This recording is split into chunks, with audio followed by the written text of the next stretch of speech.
வீரியமிக்க விருச்சிக ராசி அன்பர்களே, நமஸ்காரங்க. நான் உங்கள் ஜோதிடர் ராஜப்பா பேசுகின்றேன். இந்த முறை 2/6/2026 செவ்வாய்க்கிழமை குரு பகவான் மிதுன ராசியிலிருந்து கடக ராசிக்கு பயிற்சியாகி இருக்கின்றார். இந்த குரு பயிற்சியானது விருச்சிக ராசிக்காரர்களுக்கு இந்த ஆண்டு எப்படி இருக்கும் என்று இந்த பதிவில் பார்ப்போம். பொதுவாக கடந்த 4 ஆண்டுகளாகவே விருச்சிக ராசிக்காரர்களுக்கு தொழில் முடக்கம், பண முடக்கம் மற்றும் அதிகப்படியான மன உளைச்சல் இருந்து வந்தது. கடன் தொல்லைகள், வீட்டில் எந்த சுப நிகழ்ச்சிகளும் சரிவர அமையாமல் போனது. ஆனால் இந்த முறை குரு பயிற்சியில் விருச்சிக ராசிக்காரர்களின் எல்லா கனவுகளும் நிறைவேறப் போகிற ஒரு அற்புதமான ஆண்டாக இந்த குரு பயிற்சி அமைந்திருக்கிறது. இந்த குரு பயிற்சி ராசிக்கு 9ஆம் இடம் என்று சொல்லக்கூடிய பாக்கியஸ்தானத்திலே அதுவும் உச்ச குருவாக வந்துள்ளது. ஒரு கிரகங்கிறது ஆட்சி ராசிங்கிறது, உச்ச ராசிங்கிறது, மூலத்திருகுண ராசிங்கிறது, இதிலெல்லாம் வந்து பெரிய பலமான யோகம். அதில் உச்ச கிரகத்துக்கு அதிகப்படியான ராஜயோகம். அது இந்த விருச்சிக ராசிக்கு 5ஆம் அதிபதி பாக்கியஸ்தானத்தில் போகிறது பெரிய ராஜயோகம். அப்படி ஒரு விசேஷமான ஒரு அமைப்புங்கிறது அடிக்கடி வராது. 12 வருஷத்தில் குரு பகவான் 2 முறை தான் 5, 9 வருவார். அப்படி ஒரு சிறப்பான அமைப்பு இந்த ஆண்டு விருச்சிக ராசிக்கு வந்திருக்கிறது. கடந்த 4-5 ஆண்டுகளாக கண்டகசனி ஆரம்பித்ததுலேருந்து விருச்சிக ராசிக்கு கொஞ்சம் நல்லாவே சனியோட பாதிப்புகள், கோச்சார சனியோட பாதிப்புகள் பெரிய அளவில் முடக்கத்தை காட்டியிருக்கும். ஆனால் இந்த முறை கடகத்தில் இருக்கிற குரு சனியையும் பார்த்தாப்பாரு. ஸோ சனி பகவானால் வரக்கூடிய சங்கடங்கள்லேருந்து முழுமையான நிவாரணம் கிடைக்கும்.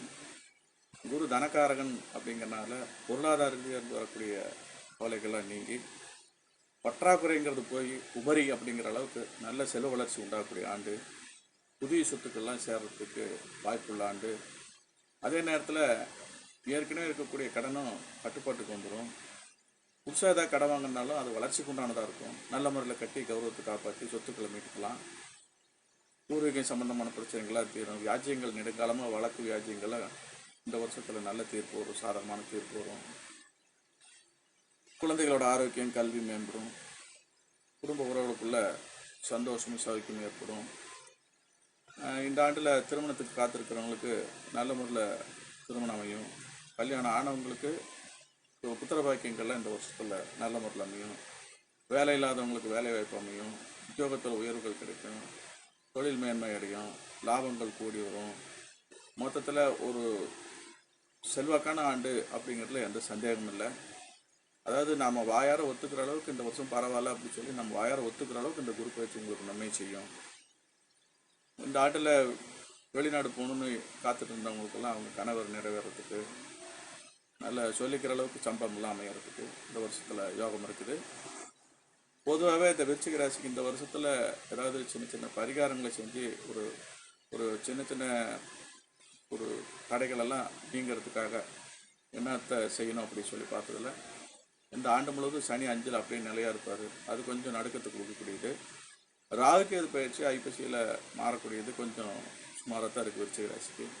ஸோ இந்த சனி ராகுகேதுக்கு மட்டும் பிரீதி அப்படி செஞ்சுக்கணும். சனிக்கிழமை முடிக்கிறது, காகத்துக்கு எழுதணும், சாத வைக்கிறது, திருநள்ளாறு, குச்சனூர் இந்த மாதிரி எங்கேயாவது போயிட்டு வர்றது, ராகுகேது பிரீதி, குலதெய்வ வழிபாடு, இதெல்லாமே பொதுவாக இந்த வருஷத்தில் தொடர்ந்து விருச்சிக ராசிக்கு கடைபிடிச்சிட்டு வந்தால் ஒரு துளி கண் திருஷ்டி கூட இல்லாதபடிக்கு இந்த முழுமையான ஒரு சந்தோஷமான ஆண்டை நிச்சயமாக இவங்க கண் கூட பார்க்கலாம் அப்படிங்கிறது தான் இந்த வருஷத்தோட விஷயம்.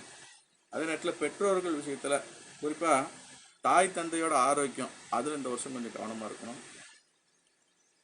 சுபவிரயம் கொஞ்சம் ஜாஸ்தியாக இருக்கனால ஆடம்பர செலவத்தை தவிர்க்க பாருங்கள். இந்த வருஷத்தில் பெற்றோர்கள் ஆரோக்கியம், அதேமாதிரி விரைய செலவுகள், சுபவிரயம், அதாவது வருமானத்துக்கு வந்து தான் செலவாகும். இருந்தாலும் வரும்போதே அப்படியே எல்லாத்தையும் இறைச்சிட முடியாது. அப்படின்னா அப்புறம் எதிர்காலத்தில் கிரக மாற்றங்கள் இருக்கணும், சமாளிக்க முடியாது. ஸோ சேமிப்புகளில் நாட்டம் இருக்கணும், உஷார் இருக்கணும், ஆடம்பரம் குறைச்சிக்கணும். இந்த மாதிரி சின்ன சின்ன விஷயத்தில் கொஞ்சம் கவனமாக இருந்துச்சுனாவே விருச்சிக ராசிக்காரங்க இந்த வருஷம் மட்டும் இல்லை, அடுத்தடுத்து வரக்கூடிய ஆண்டுகளில் தொடர்ந்து மேன்மை நிலையிலேயே இருந்துகிட்டு இருக்கலாம் அப்படிங்கிறது. ஒட்டுமொத்தமாக இந்த வருஷத்தோட குரு பயிற்சி 12 ராசிக்கு நாங்கள் ஒரு அளவுகோல் போட்டு பார்த்தா நன்மை அடையக்கூடிய ராசிகளில் இந்த வருஷம் விருச்சிக ராசி வந்து 3ஆம் இடத்துல இருக்குது. அப்போ விருச்சிக ராசி டாப் கிளாஸில் இருந்துருச்சு. ஸோ இந்த வருஷம் விருச்சிக ராசிக்காரங்க தொட்டதெல்லாம் பொண்ணாகுங்கிறதுல எந்த சந்தேகமும் இல்லை. அதே போல் இந்த விருச்சிக ராசிக்காரங்க இந்த ஆண்டு முழுவதுமே அவங்களோட பிள்ளைகள் சம்மந்தப்பட்ட விஷயங்களில் ஒரு நல்ல பேர் எடுக்கவும், ஒரு கணவன் மனைவி உறவு விஷயத்தில் மனைவியோட ஏக்கங்களையோ அல்லது கணவனோட ஏக்கங்களையோ நிறைவேற்றி கொடுக்கக்கூடிய ஆண்டாக இந்த ஆண்டு அமைகிறது. மேலும் பல வெற்றிகளை அடைய வாழ்த்து கூறி விடைபெறுகிறேன். நமஸ்காரம்.